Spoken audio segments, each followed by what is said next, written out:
देखिए राजीव जी, ऐसा है कि वक्त और वक्फ दोनों की जरूरत थी कि इसमें बदलाव लाए जाए। बेमकसद हो चुके वक्त को उसके सच्चे इस्लामिक मकसद पर लाना वक्त संशोधन बिल का एकमात्र लक्ष्य है। वक्फ बोर्ड अपना इस्लामिक मकसद भूल करके और रसूखदारों और उलेमाओं की जागीर बन गया था। ये चंद खाए पिए घाय लोगों की जागीर बन गया था और इसका इस्लाम मुस्लिम समाज की बजाय चुनिंदा लोगों के साधन में हो रहा था। आप बताएं, कर्नाटक में अगर आप बात करेंगे तो 1.5 लाख एकड़ जमीन वक्फ के पास है। वहां मंत्री जो जमील अहमद है वो कहते हैं कि 24,000 एकड़ जमीन का हमें पता है बस। तो भाई 1,26,000 एकड़ जमीन कहाँ गई, किसके पास है, किसके कब्जे में है? और तमाम तरह की जो परेशानियां खड़ी हो रही हैं, उसके बाद सरकार कह रही भाई कुछ हजार एकड़ जमीन कब्रिस्तान के लिए दे दे। तो भाई 1,26,000 एकड़ जमीन पहले खोज लीजिए ना। मोदी जी ने वक्फ का पुनर्इस्लामीकरण करने का महती कार्य किया है। देश और मुस्लिम समाज उनको शुक्रिया अदा करना चाहिए और कर भी रहा है। मुस्लिम अंजुमन ने मोदी जी के शुक्रिया के लिए टी शर्ट बनाए, तमाम तरह की चीज बनाए। वक्फ लगभग, अगर आप एक मोटे मोटे तौर पे आंकड़ा लें तो 200 अभिजात लोग जो आलिशान और जिंदगी बसर कर रहे हैं। बाकी जो पसमानदा मुसलमान है जो पसोपेश में जीने के लिए मजबूर है।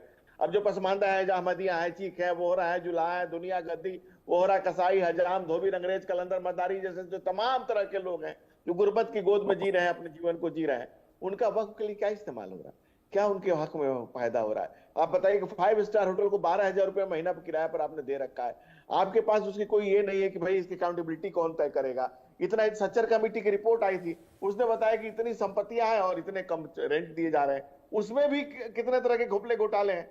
मैं कह रहा हूं कि वक्फ भाई अल्लाह, जो यूजर है, ये कैसे भाई आपकी अपनी जमीन आप बिल्कुल वक्फ करिए, लेकिन आपकी जमीन होनी तो चाहिए। आप किसी की भी जमीन थोड़ी वक्फ कर सकते हैं। और आपकी भी जमीन आपने की है तो आपको जानना चाहिए कि भाई आपके बाद उसका क्या इस्तेमाल हो रहा है, बेजा इस्तेमाल तो नहीं हो रहा है। और बहुत पहले का आप पार्लियामेंट का एक वीडियो उठाकर देखिए। आज जो लोग राजनीतिक कारणों से सपोर्ट कर रहे हैं उसमें इंपॉर्टेंट है कि लालू यादव की पार्टी है जो सपोर्ट कर रही है। कभी लालू यादव ने खुद ही कहा था। और पटना टक बंगला चौराहे पे दो इमारतें बनी हुई है, 2 शॉपिंग मॉल बने हुए हैं, वक्फ बोर्ड की जमीन है और केस चल रहा है। तो इस तरह के जो मिस यूज हुए हैं, जो जो इस तरह के गलत यूज इस्तेमाल हो, और किसी इस्लामिक मुल्क में भी नहीं है इस तरह का। हम लोग तो उसको अच्छे से कर रहे हैं और अच्छा यूज कर रहे हैं। वक्त का इस्तेमाल व्यवसायी और किसी विरासत में मिली संपत्ति के लिए कर सकते हैं। हालांकि वह कुछ जमीन को बेचना गलत बात है, उसकी संपत्ति को पुनः प्राप्त करने से पुष्टि करनी चाहिए।